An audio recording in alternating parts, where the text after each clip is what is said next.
saya Ade Ayusa Fitri. Saya Wafidatul Husna. Perkenalkan, nama saya Putriani. Halo, saya Meria. Hai, nama saya Elis Loli. Kami dari kelompok 2 akan mempersembahkan video kami yang bertemakan ragam bahasa. Nah, sebelum kita menjelaskan ragam bahasa lebih lanjut, kita lebih dahulu mengetahui tentang latar belakang bahasa Indonesia. Bahasa Indonesia merupakan bahasa nasional serta bahasa kesatuan bangsa Indonesia.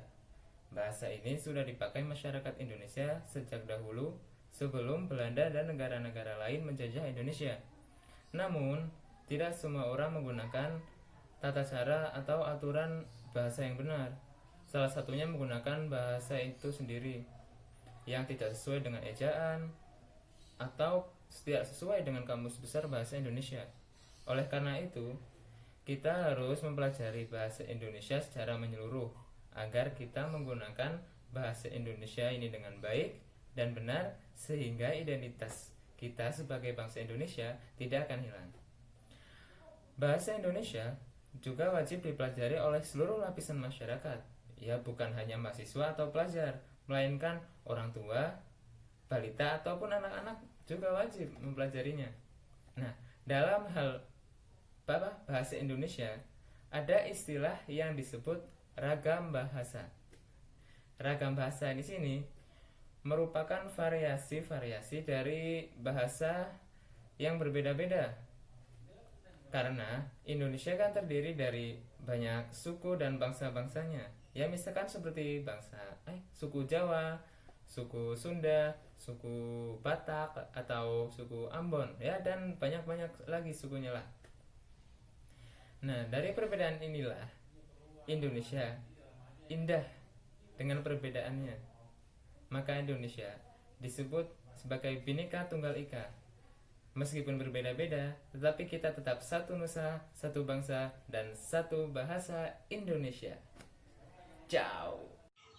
Macam-macam ragam bahasa. Ada 2 macam ragam bahasa, yaitu lisan dan tulisan. Namun kita lebih mengutamakan bahasa lisan karena bahasa lisan adalah bahasa yang sering kita gunakan setiap hari seperti mengobrol, pidato, ceramah, dan lain-lain.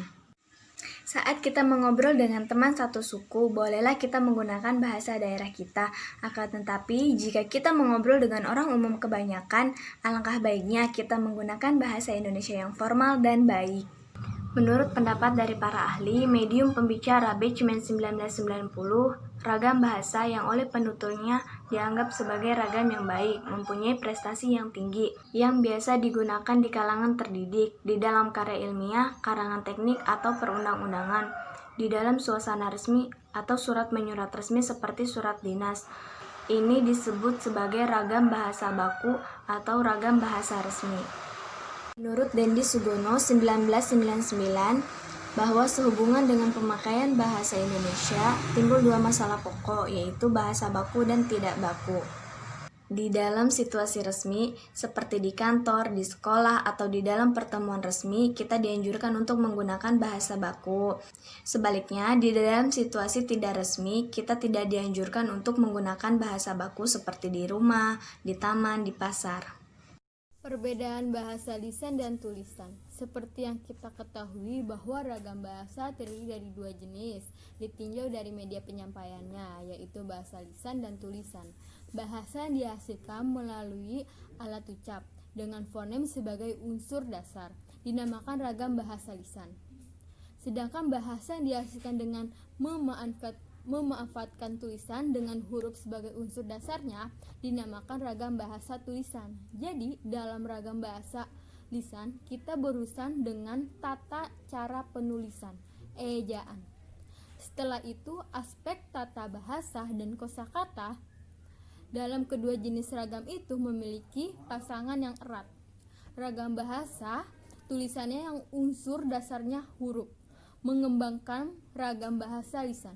Dan karena itu sering timbul kesan bahwa ragam bahasa lisan dan tulisan itu sama.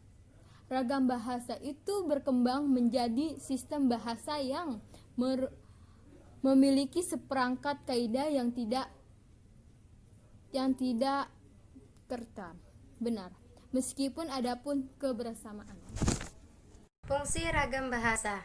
Selain memiliki jenis dan aturan dalam penyampaiannya, ragam bahasa juga memiliki fungsi. Misalkan jika sebagai bahasa nasional, 1. Mampu menyatukan ribuan bahasa yang beragam di Indonesia. 2. Speaker Indonesia mampu. 3. Simbol kebanggaan nasional. 4. Simbol identitas nasional. 5.